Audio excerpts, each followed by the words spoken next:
नमस्कार। प्रस्तुत है विश्वंभर नाथ शर्मा कौशिक के द्वारा लिखी हुई एक कहानी ताई।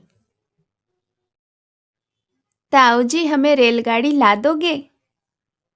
कहता हुआ एक 5 वर्षीय बालक बाबू रामजी दास की ओर दौड़ा। बाबू साहब ने दोनों बाहें फैलाकर कहा, हाँ बेटा, ला देंगे। उनके इतना कहते कहते बालक उनके निकट आ गया।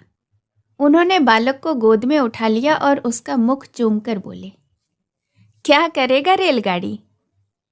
बालक बोला, उसमें बैठकर बलि दूर जाएंगे। हम भी जाएंगे, चुन्नी को भी ले जाएंगे, बाबूजी को नहीं ले जाएंगे। हमें रेलगाड़ी नहीं ला देते। ताऊ जी, तुम ला दोगे तो तुम्हें ले जाएंगे। बाबू, और किसे ले जाएगा? बालक दम भर सोचकर बोला, बस, और किसी को नहीं ले जाएंगे। पास ही बाबू रामदास जी की अर्धांगिनी बैठी थी। बाबू साहब ने उनकी ओर इशारा करके कहा, और अपनी ताई को नहीं ले जाएगा? बालक कुछ देर तक अपनी ताई की ओर देखता रहा। ताई जी उस समय कुछ चिढ़ी हुई बैठी थी। बालक को उनके मुख का भाव अच्छा न लगा, अतः वह बोला, ताई को नहीं ले जाएंगे। ताई जी सुपारी काटती हुई बोली, अपने ताऊ को ही ले जा, मेरे ऊपर दया रख। ताई ने यह बात बड़ी रुखाई के साथ कही। बालक ताई के शुष्क व्यवहार को तुरंत ताड़ गया। बाबू साहब ने फिर पूछा, ताई को क्यों नहीं ले जाएगा? बालक, ताई हमें प्यार नहीं करती। बाबू, जो प्यार करे तो ले जाएगा। बालक को इसमें कुछ संदेह था। ताई के भाव देखकर उसे आशा नहीं थी कि वह प्यार करेंगी। इससे बालक मौन रहा। बाबू साहब ने फिर पूछा, क्यों रे, बोलता नहीं? ताई प्यार करे तो रेलगाड़ी पर बिठाकर ले जाएगा। बालक ने ताऊ जी को प्रसन्न करने के लिए केवल सिर हिलाकर स्वीकार किया, परंतु मुख से कुछ न कहा। बाबू साहब उसे अपनी अर्धांगिनी के पास ले जाकर उनसे बोले, लो, इसे प्यार कर लो तो तुम्हें ले जाएगा। परंतु बच्चे की ताई श्रीमती रामेश्वरी को पति की यह चुगलबाजी अच्छी न लगी। वह तुनक्कर बोली, तुम ही रेल पर बैठ जाओ, मुझे नहीं जाना है। बाबू साहब ने रामेश्वरी की बात पर ध्यान नहीं दिया।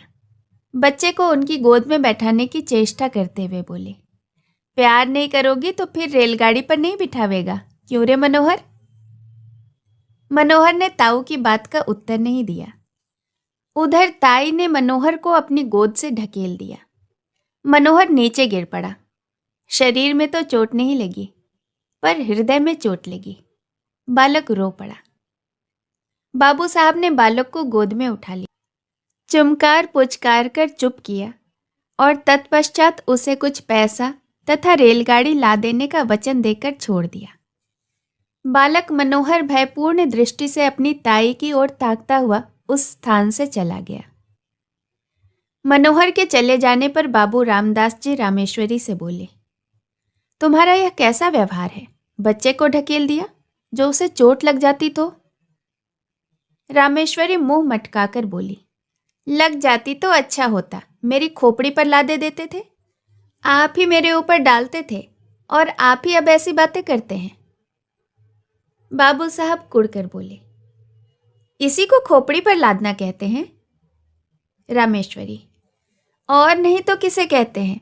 तुम्हें तो अपने आगे और किसी का दुख सुख कुछ भी नहीं सूझता।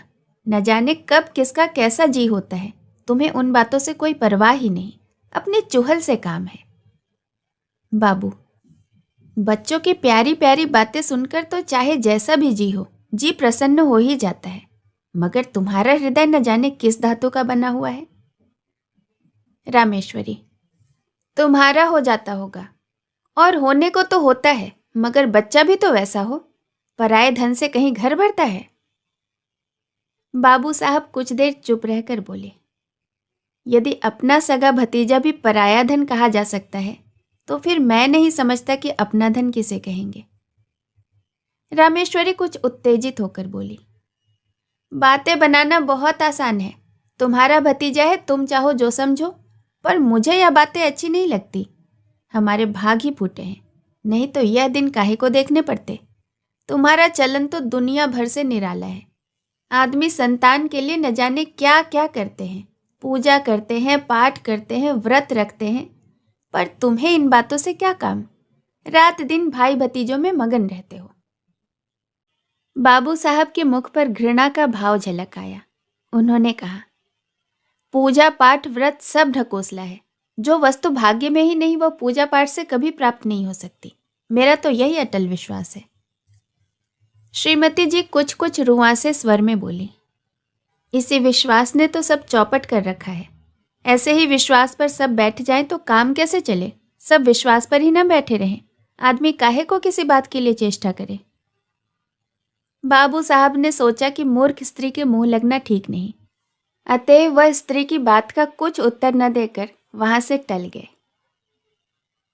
बाबू रामजी दास धनी आदमी है, कपड़े की आड़त में काम करते हैं, लेन देन भी है। इनसे एक छोटा भाई है, उसका नाम है कृष्णदास। दोनों भाइयों का परिवार एक में ही है। बाबू रामदास जी की आयु 35 के लगभग है और छोटे भाई कृष्णदास की आयु 21 के लगभग। रामदास जी निसंतान है। कृष्णदास के 2 संतानें हैं, एक पुत्र, वही पुत्र जिससे श्रोता परिचित हो चुके हैं, और एक कन्या। कन्या की वय लगभग 2 वर्ष की है। रामदास जी अपने छोटे भाई और उनकी संतान पर बड़ा स्नेह रखते हैं, ऐसा स्नेह कि उसके प्रभाव से उन्हें अपनी संतानहीनता कभी खटकती ही नहीं। छोटे भाई की संतान को अपनी संतान समझते हैं। दोनों बच्चे भी रामदास से इतने हिले हैं कि उन्हें अपने पिता से भी अधिक समझते हैं। परंतु रामदास जी की पत्नी रामेश्वरी को अपनी संतानहीनता का बड़ा दुख है। वह दिन रात संतान की सोच में घुली रहती है। छोटे भाई की संतान पर पति का प्रेम उनकी आंखों में कांटे की तरह खटकता है। रात के भोजन इत्यादि से निवृत्त होकर रामजी दास शैया पर लेटे शीतल और मंद वायु का आनंद ले रहे हैं। पास ही दूसरी शैया पर रामेश्वरी हथेली पर सिर रखे किसी चिंता में डूबी हुई थी। दोनों बच्चे अभी अभी बाबू साहब के पास से उठकर अपनी माँ के पास गए थे। बाबू साहब ने अपनी स्त्री की ओर करवट लेकर कहा, आज तुमने मनोहर को इतनी बुरी तरह ढकेला कि मुझे अभी तक उसका दुख है। कभी कभी तो तुम्हारा व्यवहार बिल्कुल अमानुषिक हो उठता है। रामेश्वरी बोली, तुम्ही ने मुझे ऐसा बना रखा है। उस दिन पंडित जी ने कहा था कि हम दोनों के जन्म पत्र में संतान का योग है और उपाय करने से संतान हो सकती है।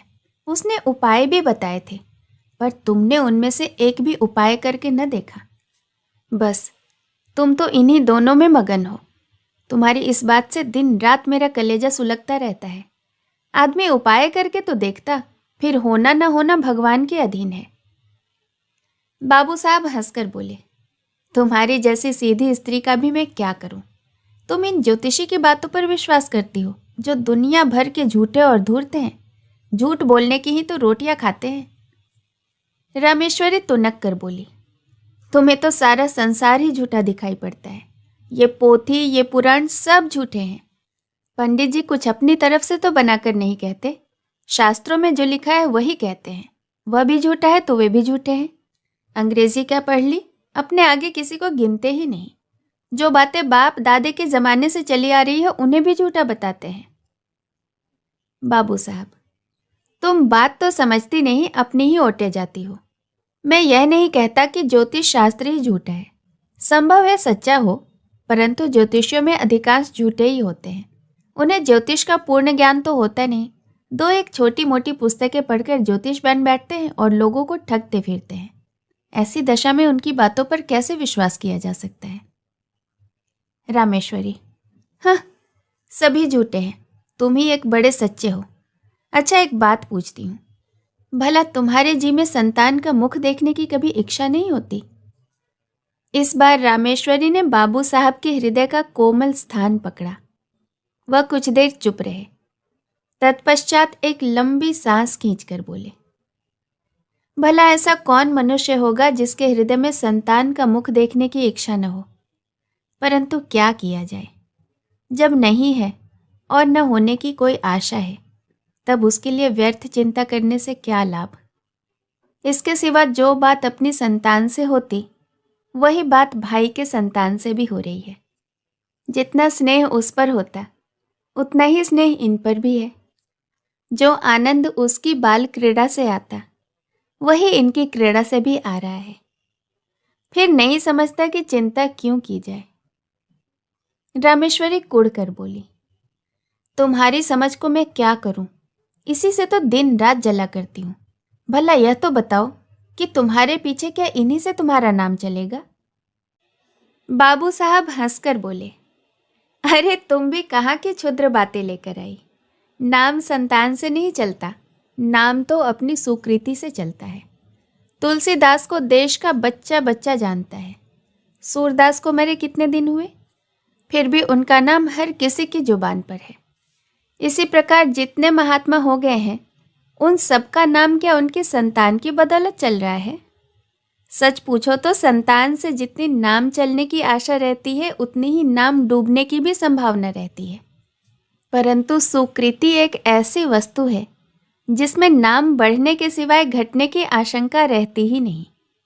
हमारे शहर में राय गिरधारी लाल कितने नामी थे, उनके कहाँ संतान है, पर उनकी धर्मशाला और अनाथालय से उनका नाम अब तक चला आ रहा है और अभी न जाने कितने दिनों तक चलता जाएगा। रामेश्वरी, शास्त्र में लिखा है जिनके पुत्र नहीं होते उनकी मुक्ति नहीं होती। बाबू, मुक्ति पर मुझे विश्वास ही नहीं। मुक्ति है किस चिड़िया का नाम। यदि मुक्त होना मान भी लिया जाए, तो भी यह कैसे माना जा सकता है कि सभी पुत्र वालों की मुक्ति हो ही जाती है। मुक्ति का भी क्या कोई सहज उपाय है। ऐसे कितने पुत्र वाले हैं, वैसे तो सभी की मुक्ति हो जाती होगी। रामेश्वरी निरुत्तर होकर बोली, अब तुमसे कौन बकवास करे, तुम तो अपने सामने किसी की मानते ही नहीं। मनुष्य का हृदय बड़ा ममत्व प्रेमी है। कैसी ही उपयोगी और कितनी ही सुंदर वस्तु क्यों न हो, जब तक मनुष्य उसको पराई समझता है, तब तक उससे प्रेम नहीं करता। किंतु भद्दी से भद्दी और बिल्कुल काम में न आने वाली वस्तु को भी मनुष्य अपना समझता है तो उससे प्रेम करता है। पराई वस्तु कितनी ही मूल्यवान क्यों न हो, कितनी ही उपयोगी क्यों न हो, कितनी ही सुंदर क्यों न हो, उसके नष्ट होने पर मनुष्य कुछ भी दुख अनुभव नहीं करता, इसीलिए कि वह वस्तु उसकी नहीं, पराई है। अपनी वस्तु कितनी ही भद्दी क्यों न हो, काम में न आने वाली क्यों न हो, नष्ट होने पर मनुष्य को दुख होता ही है, इसीलिए कि वह अपनी है। कभी कभी ऐसा भी होता है कि मनुष्य पराई चीज से प्रेम करने लगता है। ऐसी दशा में भी जब तक मनुष्य उस वस्तु को अपना बनाकर नहीं छोड़ता, अथवा हृदय में यह विचार नहीं कर लेता कि वह वस्तु मेरी है, तब तक उसे संतोष नहीं होता। ममत्व से प्रेम उत्पन्न होता है और प्रेम से ममत्व। इन दोनों का साथ चोली दामन का है, ये कभी पृथक नहीं किए जा सकते। यद्यपि रामेश्वरी को माता बनने का सौभाग्य प्राप्त नहीं हुआ था, तथापि उनका हृदय एक माता के हृदय बनने की पूर्ण योग्यता रखता था। उनके हृदय में वे सारे गुण विद्यमान तथा अंतर्निहित थे जो एक माता के हृदय में होते हैं, परंतु उसका विकास नहीं हुआ था। उसका हृदय उस भूमि की तरह था जिसमें बीज तो पड़ा हुआ था, पर उसको सींच कर और बीज को प्रस्फुटित करके भूमि पर ऊपर लाने वाला कोई नहीं था। इसलिए उसका हृदय उन बच्चों की ओर खिंचता तो था, परंतु जब उसे ध्यान आता कि वे बच्चे मेरे नहीं हैं, दूसरे के हैं, तब उसके हृदय में उनके प्रति द्वेष उत्पन्न होता था, घृणा पैदा होती थी। विशेषकर उस समय उनके द्वेष की मात्रा और भी बढ़ जाती जब वह देखती कि उनके पतिदेव उन बच्चों पर प्राण देते हैं जो उनके है ही नहीं। शाम का समय था। रामेश्वरी खुली छत पर बैठी हवा खा रही थी। पास उनकी देवरानी भी बैठी थी। दोनों बच्चे छत पर दौड़ दौड़ कर खेल रहे थे। रामेश्वरी उनके खेल को देख रही थी। इस समय रामेश्वरी को उन बच्चों का खेलना कूदना बड़ा भला मालूम हो रहा था।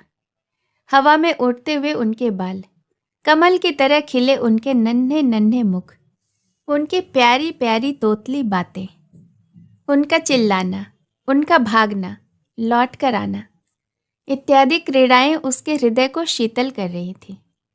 सहसा मनोहर अपनी बहन को मारने दौड़ा। वह खिलखिलाती हुई रामेश्वरी की गोद में जा गिरी। उसके पीछे पीछे मनोहर भी दौड़ता हुआ आया और वह भी उन्हीं की गोद में जा गिरा। रामेश्वरी उस समय सारा द्वेष भूल गई। उन्होंने दोनों बच्चे को उसी प्रकार हृदय से लगाया जिस प्रकार वह मनुष्य लगाता है जो कि बच्चों के लिए तरस रहा होता है। उन्होंने बड़ी सतृष्णता के साथ दोनों को प्यार किया। उस समय यदि कोई अपरिचित मनुष्य उन्हें देखता तो उसे यह विश्वास ही नहीं होता कि रामेश्वरी उन बच्चों की माता नहीं है। दोनों बच्चे बड़ी देर तक उसकी गोद में खेलते रहे। सहसा उसी समय किसी के आने की आहट पाकर बच्चों की माता वहां से उठकर चली गई। मनोहर, ले रेलगाड़ी, कहते हुए बाबू रामदास जी छत पर आए।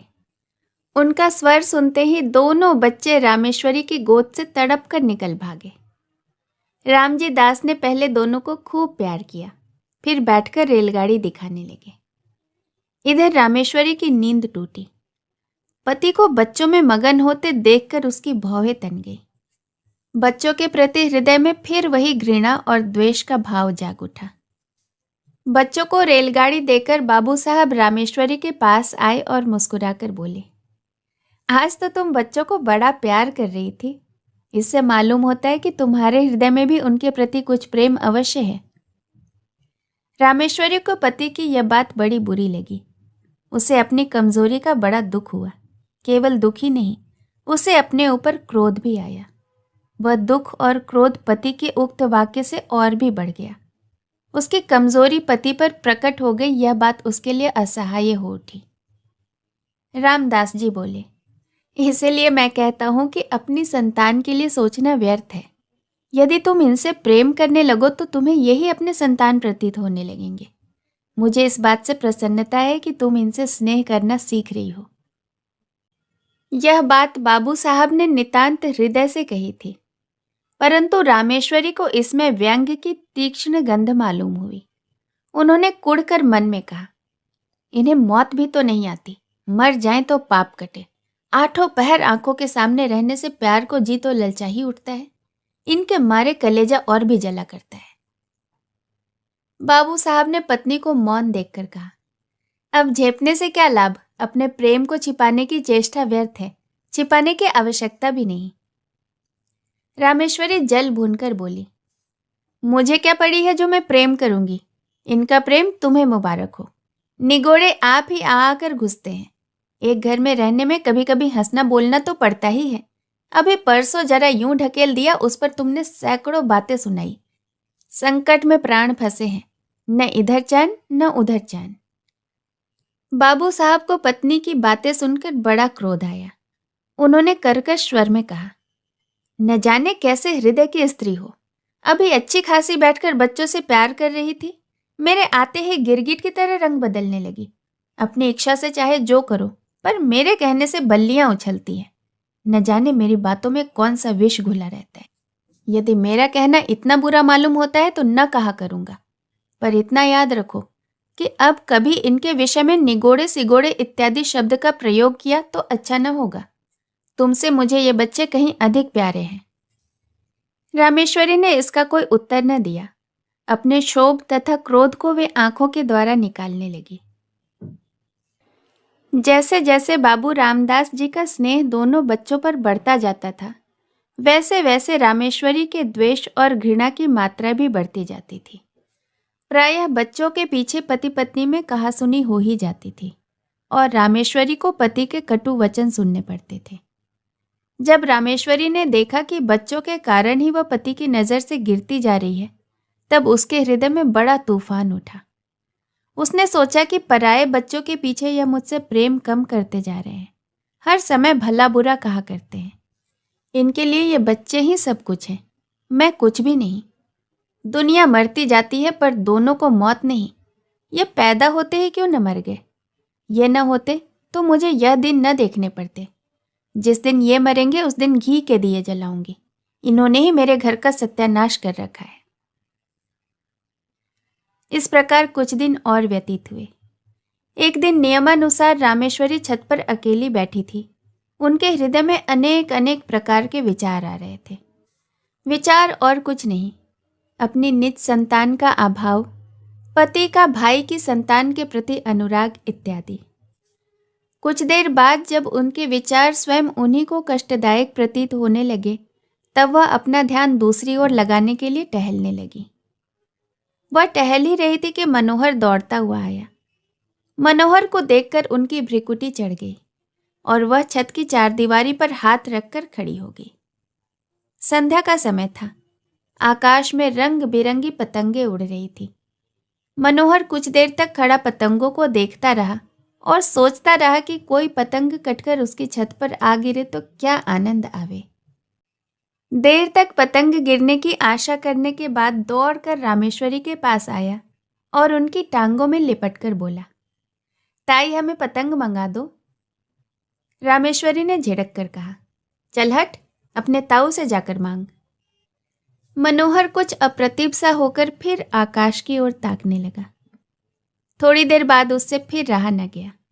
इस बार उसने बड़े लाड़ में आकर अत्यंत करुण स्वर में कहा, ताई हमें मंगा दो ना, हम भी उड़ाएंगे। इस बार उसकी भोली प्रार्थना से रामेश्वरी का कलेजा कुछ पसीज गया। वह कुछ देर तक उसकी ओर स्थिर दृष्टि से देखती रही। फिर उन्होंने एक लंबी सांस लेकर मन ही मन कहा, यह मेरा पुत्र होता तो आज मुझसे बढ़कर भाग्यवान स्त्री संसार में दूसरी न होती। निगोड़ा मरा कितना सुंदर है और कैसी प्यारी प्यारी बातें करता है। जी चाहता है उठाकर छाती से लगा लूं। यह सोचकर वह उसके सिर पर हाथ फेरने ही वाली थी कि इतने में उन्हें मौन देखकर बोला, तुम हमें पतंग नहीं मंगवा दोगी तो हम ताऊ जी से कहकर तुम्हें पिटवाएंगे। यद्यपि बच्चे की इस भोली बात में भी बड़ी मधुरता थी, तथापि रामेश्वरी का मुंह क्रोध के मारे लाल हो गया। वह उससे झिड़क कर बोली, जा कह दे अपने ताऊ जी से, देखे वह मेरा क्या कर लेंगे। मनोहर भयभीत होकर उनके पास से हट गया और फिर सतृष्ण नेत्रों से आकाश में उड़ती हुई पतंगों को देखने लगा।